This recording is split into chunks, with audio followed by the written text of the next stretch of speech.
अस्सलाम वालेकुम dear students, quality education के प्लेटफॉर्म पे आपको खुशामदीद। आज की इस वीडियो में हम बात करेंगे बेसिक इंग्लिश लैंग्वेज कोर्स की। बेसिक इंग्लिश का मैं एक पूरा फॉर्मेट आपके लिए तैयार करके लाया हूँ और आज उसकी पहली वीडियो है। आप अगर इंग्लिश पढ़ना जानते हैं तो इस मेथड से आप फर इंग्लिश बोलना सीख सकते हैं, यानी आप फ्लुएंटली इंग्लिश बोलना सीख सकते हैं। क्योंकि मैं आपको इसकी तैयारी इस अंदाज से करवाऊंगा कि न सिर्फ आप अपनी वोकैबुलरी में इजाफा करेंगे बल्कि साथ साथ आपको सेंटेंस के स्ट्रक्चर का भी पता चलेगा कि सेंटेंसेस को आप कैसे बनाते हैं और उन्हें इंग्लिश स्पीकिंग के अंदर कैसे इस्तेमाल किया जाता है। तो ये सारी चीज़ें हम डिस्कस करेंगे।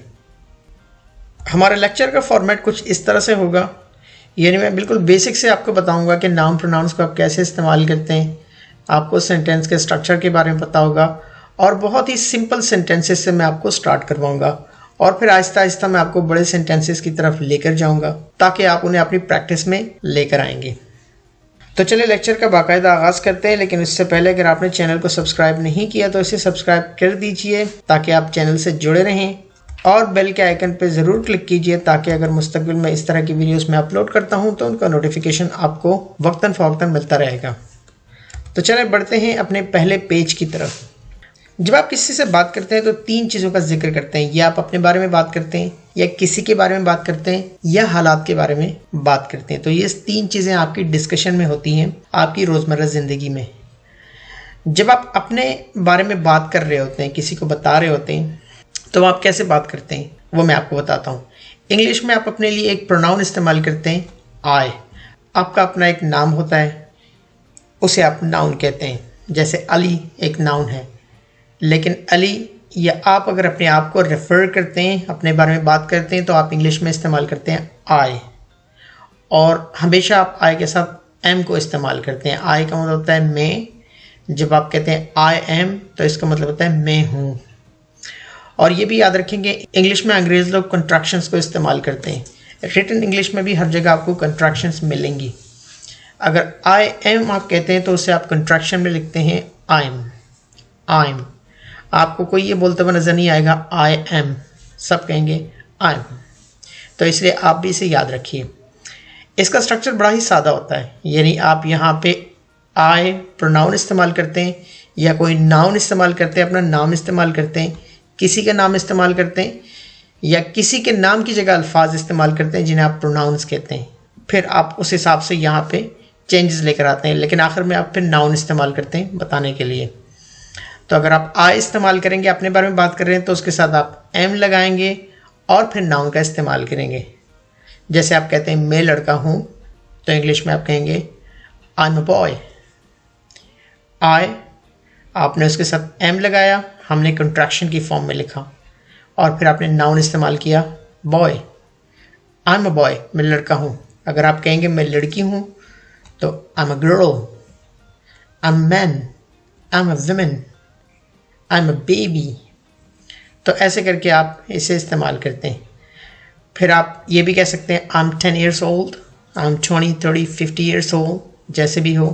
अपनी एज बताने के लिए भी आप इसे स्ट्रक्चर को इस्तेमाल करते हैं आई एम, फिर आप नाउन इस्तेमाल करते हैं 10 years old। इसी तरह अगर आप अपने प्रोफेशन के बारे में बताते हैं तो भी आप ये स्ट्रक्चर इस्तेमाल करते हैं। जैसे आप कहते हैं आई एम अ स्टूडेंट, मैं एक तालिब इल्म हूँ। I am a student, I am a doctor, I am a teacher. तो प्रोफेशन बताने के लिए भी आप इस स्ट्रक्चर को इस्तेमाल करते हैं। देखें, जब आप नाउन का जिक्र करते हैं, अगर नाउन सिंगुलर होता है तो आप इसके साथ ए का इजाफा करते हैं, आ ज़रूर लगाते हैं। लेकिन अगर वहाँ थोड़ी सी एक्सेप्शन आती है, यहाँ पे अगर वावल्स आते हैं तो आप ए की जगह एन भी इस्तेमाल करते हैं। वो आगे मैं आपको बताऊँगा। तो मेरे ख्याल से ये पेज तो बहुत ही क्लियर हो गया होगा आपको। चलते हैं पेज नंबर 2 की तरफ। पिछले में मैंने प्रोनाउन आई इस्तेमाल किया था और आई के साथ हमने एम इस्तेमाल किया। अब हम इस्तेमाल करेंगे pronoun he and she. Pronoun किन्हें कहते हैं? प्रोनाउन ऐसे अल्फाज होते हैं जिन्हें आप नाउन की जगह इस्तेमाल करते हैं। जैसे अगर आप लड़के हैं, अली है, तो अली की जगह आप ही इस्तेमाल करेंगे। अगर सारा है तो सारा की जगह आप शी इस्तेमाल करेंगे। तो यहाँ हम इस्तेमाल कर रहे हैं प्रोनाउन ही और शी। ही लड़के के लिए इस्तेमाल होता है, शी लड़की के लिए इस्तेमाल होता है। तो अगर आप कहते हैं शी इज़, इसका मतलब होता है वो है, यानी लड़की है। ही इज़ वो है, यानी लड़का है या लड़के का आप जिक्र कर रहे हैं। यहाँ भी आप कंट्रैक्शन इस्तेमाल करेंगे जैसे आपने पीछे इस्तेमाल की। अगर आप कहेंगे शी इज़ तो उसे आप कहेंगे शी इज़। इसी तरह ही इज़। तो यहाँ आप दूसरों के बारे में बात कर रहे हैं, अपने बारे में नहीं बात कर रहे। अगर आप लड़की का जिक्र करेंगे और आप ये कहना चाहते हैं कि वो एक डॉक्टर है तो आप कहेंगे शी इज़ अ डॉक्टर। वो 30 साल की हैं, शी इज़ 30 years old। वो एक इंजीनियर है, he is an engineer. He is an engineer. देखिए यहाँ मैंने इंजीनियर के साथ एन इस्तेमाल किया। क्यों इस्तेमाल किया? क्योंकि इंजीनियर का ई जो है वो एक वाउल है, और वाउल जो होता है ए का साउंड पैदा करता है, तो इसलिए आप उनके साथ एन लगाते हैं। ही इज़ एन इंजीनियर, वो एक इंजीनियर है। इसे आप इंजीनियर नहीं पढ़ेंगे, engineer. He is 25 years old। इसकी उम्र 25 साल है या वो 25 साल का है। He is 25 years old। तो यहाँ आपने प्रोनाउन ही और शी को इस्तेमाल किया, वही स्ट्रक्चर सेम देखिए। आपने खाली यहाँ इनके साथ इज़ लगाया और साथ में नाउन आपने इस्तेमाल किया। तो ये पेज भी आपको क्लियर हो गया होगा। पेज नंबर 3 की तरफ देखते हैं। यहाँ हम सब्जेक्ट इस्तेमाल करते हैं दे, वी, यू। दे आर वो हैं, यानी दे आप वो के लिए इस्तेमाल करते हैं, दूसरे लोगों के लिए इस्तेमाल करते हैं जो ज़्यादा होते हैं। वी हम के लिए आप इस्तेमाल करते हैं। यू तुम के लिए आप इस्तेमाल करते हैं। तो इसी तरह कॉन्ट्रैक्शंस में इनको भी लिखा जाता है they are, we are, you are. तो देख लीजिए सेम स्ट्रक्चर है। यहाँ सिर्फ आप इनको इस्तेमाल करेंगे और इनके साथ आप ना एम लगाएंगे ना इज़ लगाएंगे, बल्कि आप आर लगाएंगे और साथ में नाउन। कैसे? वो तलबा हैं, दे आर स्टूडेंट्स। आप उस्ताद हैं, यू आर अ टीचर। हम दोस्त हैं, वी आर फ्रेंड्स। ये एक हाथी है, इट इज़ एन एलिफेंट। देखिए हाथी के लिए हमने इट इस्तेमाल किया। जब आप बेजान चीज़ों की बात करें या जानवरों की बात करें, एनिमल्स की बात करें, तो आप उनके साथ सब्जेक्ट इट इस्तेमाल करते हैं। आप हाथी के साथ ही शी को नहीं इस्तेमाल करेंगे, आप सिर्फ इट इस्तेमाल करेंगे। It is an elephant. तो देखिए बड़ा आसान सा स्ट्रक्चर है, सेम वही जैसे मैंने पीछे समझाया, बिल्कुल उसी तरह सीक्वेंस। आप कुछ और कह सकते हैं, they are teachers, they are doctors, they are nurses. You are teacher, you are doctor, he is my friend. आप इस तरह के और सेंटेंसेस कंस्ट्रक्ट कर सकते हैं। स्ट्रक्चर आपके जहन में होना चाहिए। चलें नेक्स्ट पेज की तरफ बढ़ते हैं। अब आप किसकी बात करेंगे? हालात या तासुरात की बात करेंगे। यहाँ देखिए मैंने लफ्ज़ लिख दिया सब्जेक्ट। सब्जेक्ट जो होती हैं दो चीज़ें होती हैं, या तो ये नाउन होता है या प्रोनाउन होता है। आपको दोनों चीज़ों को पता है किसे कहते हैं। नाउन किसी शख्स, चीज़ या जगह के नाम को कहते हैं, अली जैसे एक नाउन है। और प्रोनाउन ऐसे अल्फाज जो नाउन की जगह इस्तेमाल होते हैं, जैसे अली की जगह आप ही इस्तेमाल कर सकते हैं। तो वही होगा, आपने इज़, एम, आर में से कोई एक इस्तेमाल करना है अकॉर्डिंग टू द सब्जेक्ट, और फिर उसके बाद साथ में ऑब्जेक्ट इस्तेमाल होगा या नाउन इस्तेमाल होगा। पहले सेंटेंस की तरफ देखिए, दे आर बिजी, वो मसरूफ़ हैं, दे आर बिजी। दे क्योंकि वो ज़्यादा हैं और उनके साथ आपने आर लगा दिया। बिजी आपका एक ऑब्जेक्ट हुआ या नाउन हुआ, एक सिचुएशन है जो आपको नज़र आ रही है। वो मसरूफ़ हैं, they are busy. I am tired, मैं थका हुआ हूँ, आई एम टायर्ड। देखिए सब्जेक्ट आप चेंज कर सकते। अगर आप कहना चाहते हैं वो थके हुए हैं तो आप कहेंगे दे आर टायर्ड। अगर वो लड़का थका हुआ है तो आप कहेंगे ही इज़ टायर्ड। अगर लड़की थकी है तो आप कहेंगे शी इज़ टायर्ड। और इसी तरह नाम भी आप इस्तेमाल करते हैं, Ali is tired, Ali is very tired. वो नाराज़ है, शी इज़ एंग्री। नाराज़ होने के लिए इंग्लिश में एंग्री इस्तेमाल करते हैं। आप बहुत खुशकिस्मत हैं, you are very lucky, you are very lucky. मेरा बेटा बहुत भूखा है, my son is very hungry, my son is very hungry. तो देखिए यहाँ मैं मुख्तलिफ अल्फाज इस्तेमाल कर रहा हूँ, ये आपकी वोकैबुलरी में भी इजाफा हो रहा है साथ साथ। तो ऐसे सेंटेंसेस आप कंस्ट्रक्ट कर सकते हैं, बड़ा आसान तरीका है। देखिए आप ग्रामेटिकली कोई मिस्टेक भी नहीं करेंगे अगर आप इन्हें इस तरह समझेंगे, बनाएंगे और रोज़मर्रा ज़िंदगी में इस्तेमाल करेंगे। यहाँ तक तो मेरे ख्याल से आपको बिल्कुल क्लियर हो चुका होगा। अगर यहाँ तक क्लियर है तो अगले पेज पे चलते हैं। अगले पेज पे हमने थोड़ा सा इस्तेमाल करना है प्रपोजिशंस को। जब आप किसी जगह, लोकेशन का जिक्र कर रहे हो, किसी जगह के बारे में बता रहे हो कि आप वहाँ हैं या एक्शन वहाँ पे हो रहा है, तो उसके बारे में जब हम बात करते हैं तो प्रपोजिशंस इस्तेमाल करते हैं। 3 प्रपोजिशंस ऐसी होती हैं जिन्हें हर जगह आप इस्तेमाल करते हैं जब आप किसी जगह या लोकेशन की बात करते हैं। इन, इसका मतलब होता है में, ऑन, पे या पर, एट। पर के लिए आप इस्तेमाल करते हैं ख़ास मकाम पर, एक स्पेसिफिक लोकेशन पे अगर आप हैं तो वहाँ पे आप एट इस्तेमाल करते हैं। देखिए वही फार्मूला सेम, यकीनन आपको ये समझ में आ गया होगा। देखिए बस यहाँ आपने प्रपोजिशन ऐड कर देनी है सेंटेंस के बीच में, और फिर बाकी ऑब्जेक्ट या नाउन आप इस्तेमाल करेंगे। तो अगर आप कहते हैं मैं अपने कमरे में हूँ, I M in my room, I am in my room. अब इन जो आपने इस्तेमाल किया ये में के लिए इस्तेमाल होते हैं, कमरे में। वो बस में हैं, they are on the bus. यहाँ आपने ऑन इस्तेमाल किया क्योंकि वो बस पर हैं, एक जगह में हैं लेकिन वो चल रही है बस। तो ऐसे सिचुएशन में आप उसके साथ ऑन लगाएंगे, पे। वो बस में हैं, they are on the bus. यहाँ मैं तो आया उर्दू में, लेकिन आप सिचुएशन तो समझ गए होंगे कि वो बस पे हैं। एक्चुअली ये ज़्यादा एक्यूरेट रहता है। He is at the airport, वो हवाई अड्डे पर है। एट द एयरपोर्ट, हमेशा आप एट द एयरपोर्ट कहेंगे, इन द एयरपोर्ट नहीं कहेंगे या ऑन द एयरपोर्ट नहीं कहेंगे, आप इसको प्रेफर करेंगे। He is at the airport, वो हवाई अड्डे पर है। My brother is at home, मेरा भाई घर पर है। I am at home. देखिए अगर आप कहेंगे मैं घर पर हूँ तो आप कहेंगे आई एम एट होम, लेकिन अगर आप अपने रूम में कहेंगे तो आप कहेंगे I am in my room. तो आप समझ गए होंगे इन और एट का डिफरेंस। एट जो होता है वो एक बड़ी जगह के लिए आप इस्तेमाल करेंगे, ख़ास मकाम के लिए।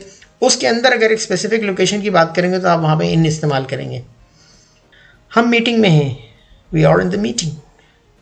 मेरे ख्याल से ये भी क्लियर होगा, आप इसे इस्तेमाल कर सकते हैं। इस तरह के सेंटेंसेस कुछ बना सकते हैं। स्ट्रक्चर ये होना चाहिए, I am in my room, I am at my home, I am at the airport.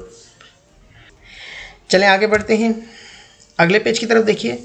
अब आप अपनी काबिलियत बताने के लिए भी प्रेपोजिशन का इस्तेमाल करते हैं। जब आप बताते हैं कि मैं इसमें अच्छा हूँ तो आप वहाँ पे गुड एट इस्तेमाल करते हैं। पिछला स्ट्रक्चर वही है, खाली आपने गुड एट लगा देना। जैसे आप कहते हैं मैं रियाजी में अच्छा हूँ, I am good at math. वो कारोबार में अच्छा है, he is good at business, he is good at business. वो ड्राइंग में अच्छी है, she is good at drawing, she is good at drawing. तो देखें गुड एट का मतलब हुआ मैं अच्छा हूँ, यानी मेरी काबिलियत है। ये स्ट्रक्चर सेम ही है। देखिए सब्जेक्ट हुआ आई, आपने साथ एम लगा दिया और साथ गुड एट लगा दिया, बाद में आपने नाउन लगाया या ऑब्जेक्ट लगाया। I am good at math, I am good at English. तो इस तरह के सेंटेंसेस आप बना सकते हैं। ये भी मेरे ख्याल से आपको क्लियर हो गया होगा, बस आपने करनी है प्रैक्टिस। एक्यूरेट स्ट्रक्चर आपने जहन में रखना है। नेक्स्ट पेज की तरफ बढ़ते हैं। अब हम बात करेंगे नेगेटिव सेंटेंसेस की या इनकारिया जुमलों की। ऐसे जुमले जिनमें किसी बात से इनकार किया जाता है, आप इनकार करते हैं, किसी चीज़ की नफ़ी करते हैं, तो वहाँ आप ये सेंटेंसेस इस्तेमाल करते हैं। जैसे अगर आप कहते हैं वो तालिब इल्म नहीं है, आप कहेंगे he isn't a student, he is not a student. अब इज़न्ट जो है वो इज़ नॉट की कंट्रैक्शन फॉर्म है। देखिए इसे कंट्रैक्शन में आप लिखेंगे इज़न्ट, इज़ नॉट। आप कह सकते हैं ही इज़ नॉट अ स्टूडेंट, वो तालिब इल्म नहीं है। ही इज़न्ट अ स्टूडेंट, वो तालिब इल्म नहीं है। अगर आप कहना चाहें कि वो तालिब इल्म है तो आप कहेंगे ही इज़ अ स्टूडेंट। वो टीचर नहीं है, शी इज़न्ट टीचर। वो खिलाड़ी नहीं है, दे आरंट एथलीट्स। अच्छा, जब आप आर नॉट कहते हैं तो इसका मतलब होता है वो नहीं है।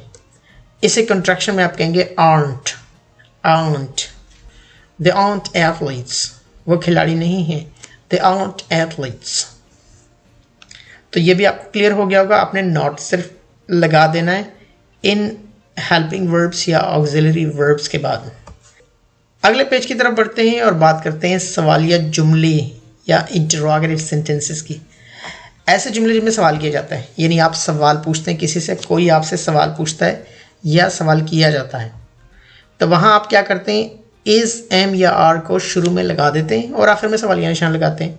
जैसे अगर आप कहते थे वो डॉक्टर है, ही इज़ अ डॉक्टर, अगर आप कहेंगे कि क्या वो डॉक्टर है तो आप इज़ को शुरू में लगा देंगे, इज़ ही अ डॉक्टर, और आखिर में सवालिया निशान। क्या वो नर्स है, इज़ शी अ नर्स। क्या अली इंजीनियर है, इज़ अली एन इंजीनियर। क्या वो तालिब इल्म है, आर दे स्टूडेंट्स। क्या आप अदाकार हैं, are you an actor, are you an actor. Actor का जो पहला लेटर है वो ए है, जो कि एक वाउल है, तो अगर वाउल यहाँ पे आ जाए आप उनके साथ एन लगाते हैं। इनमें थोड़ी सी एक्सेप्शन होती हैं, वो मैं बाद में आपको बताऊंगा, किसी जगह आप नहीं भी लगाते हैं। तो ये आपको क्लियर हो गया होगा। सवाल पूछना हो तो आप क्या करते हैं, इन्हीं हेल्पिंग वर्ब्स या ऑक्सिलरी वर्ब्स को शुरू में लगा देते हैं। Is he a doctor, is he a nurse, is he a student, is he a teacher. ऐसे करके आप इन सेंटेंसेस को बनाएं और उनकी प्रैक्टिस करें। तो ये भी मेरे ख्याल से क्लियर हो चुका होगा आपको। चलते हैं अगले स्लाइड की तरफ। अब हम बात करते हैं क्वेश्चंस एंड आंसर्स की, सवाल व जवाब। सवाल जवाब में भी आप इस स्ट्रक्चर को इस्तेमाल कर सकते हैं रोज़मर्रा ज़िंदगी में, तो प्रैक्टिस करने की थोड़ी सी ज़रूरत है।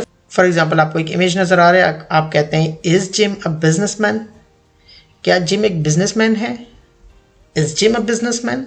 ये एक सवालिया जुमला है। अब आप उसका जवाब देंगे हाँ वो है, यानी वो बिजनेसमैन है। तो अंग्रेज़ लोग उसे शॉर्ट वे में कहते हैं, वो कहते हैं यस ही इज़, हाँ वो है, यानी हाँ वो बिजनेसमैन है। अब इसका एक्चुअली पूरा जवाब क्या होना चाहिए, yes he is a businessman. हमारे यहाँ ऐसे कहते हैं, लेकिन अंग्रेज़ लोग इसे ऐसे भी कहते हैं ही इज़, हाँ वो है। जिस स्ट्रक्चर में सवाल उसी स्ट्रक्चर में उसका जवाब, यानी उसी फार्मूले के तहत उसका जवाब। इज़ ही अ डांसर, क्या वो रकासा है, डांस करने वाला है। नो ही इज़न्ट, नहीं वो नहीं है, यानी वो डांसर नहीं है। ही इज़ अ सिंगर, वो एक गुलकार है, he is a singer. Next slide की तरफ बढ़िए। आर दे एथलीट्स, क्या वो खिलाड़ी हैं। नो दे आरंट, नहीं वो नहीं हैं। दे आर सोल्जर्स, वो फौजी हैं, they are soldiers. Next slide की तरफ देखिए। इज़ इट अ बेयर, क्या ये रीछ है। आप जवाब देंगे नो इट इज़न्ट, नहीं ये रीछ नहीं है। इट इज़ एन एलिफेंट, ये एक हाथी है, इट इज़ एन एलिफेंट। तो देखिए कितना आसान तरीके से सवाल जवाब करने का, आप इसे प्रैक्टिस कर सकते हैं। प्रैक्टिस मेक्स परफेक्ट, प्रैक्टिस करेंगे तो ये आपकी ज़बान पे पक जाएगा, यानी आप फर आप इसे बोल सकेंगे। आखिरी स्लाइड है आपकी, इसमें चंद क्वेश्चन आंसर हैं, मैंने यहाँ लिख दिए। आप इस तरह के बहुत सारे सेंटेंस, के बेसिक इंग्लिश की बात हो रही है, बेसिक स्ट्रक्चर की बात हो रही है, तो एटलीस्ट कुछ सेंटेंसेस आप अपनी प्रैक्टिस के लिए बना सकते हैं और उन्हें एक बार बोल सकते हैं या अपने दोस्तों के साथ बोल सकते हैं। जैसे मैंने बनाया, मैं एक उस्ताद हूँ, आई एम अ टीचर। अब अपनी बारे में बताइए। मैं 35 साल का हूँ, आई एम 35 ईयर्स ओल्ड। अब अपनी एज बताइए। मैं घर पर हूँ, आई एम एट होम। मैं अंग्रेज़ी में अच्छा हूँ, I am good at English. मैं क्रिकेट में अच्छा नहीं हूँ, I am not good at cricket. मैं एक समाजी शख्स हूँ, I am a social person. मैं खुदगर्ज नहीं हूँ, आई एम नॉट सेल्फिश। मैं दोस्ताना मिजाज का हूँ, आई एम फ्रेंडली। तो देखिए ये थोड़े से मैंने अपने बारे में सेंटेंसेस बता दिए। आप भी इन्हीं अल्फाज को इस्तेमाल कर सकते हैं, वैरायटी ऑफ वोकैबुलरीज को यहाँ अपनी प्रैक्टिस के अंदर आप ला सकते हैं। बाकी लेक्चर के लिए जुड़े रहिए हमारे यूट्यूब चैनल के साथ, विज़िट कीजिए हमारे यूट्यूब चैनल का। आप कैसे हमारे यूट्यूब चैनल का विज़िट कर सकते हैं, आप यूट्यूब को ओपन कीजिए और उसके सर्च बार में टाइप कीजिए चैनल फॉर क्वालिटी एजुकेशन, तो आपको इस तरह का डिस्प्ले दिखेगा। आप चैनल पे जाके इंग्लिश लैंग्वेज के हवाले से बाकी वीडियोस को देख सकते हैं। बेसिक इंग्लिश के सारे लेक्चर्स आपको मिलेंगे यूट्यूब पे। इंग्लिश सीखने के लिए एक चीज़ बहुत ज़रूरी होती है, दैट इज़ योर सीक्वेंस, कि आप सीक्वेंस के साथ चीज़ों को सीखते हैं, तरतीब के साथ सीखते हैं। यानी जैसे मैंने पहली स्लाइड से स्टार्ट किया, आपने पहली स्लाइड को देखा, आप उसे समझ गए, आपने उस तरह के 2-3 सेंटेंसेस बनाए, फिर आप अगले पेज पे गए। तो ये सब कुछ जो है स्टेप बाय फैशन में हो रहा है। इसी तरह से आप इंग्लिश को सीख सकते हैं। लाइक कीजिए, शेयर कीजिए, कमेंट कीजिए वीडियो के बारे में। मुझे आप फॉलो कर सकते हैं ट्विटर, फेसबुक एंड इंस्टाग्राम पे। वीडियो देखने बहुत शुक्रिया। Thanks for watching. Bye for now.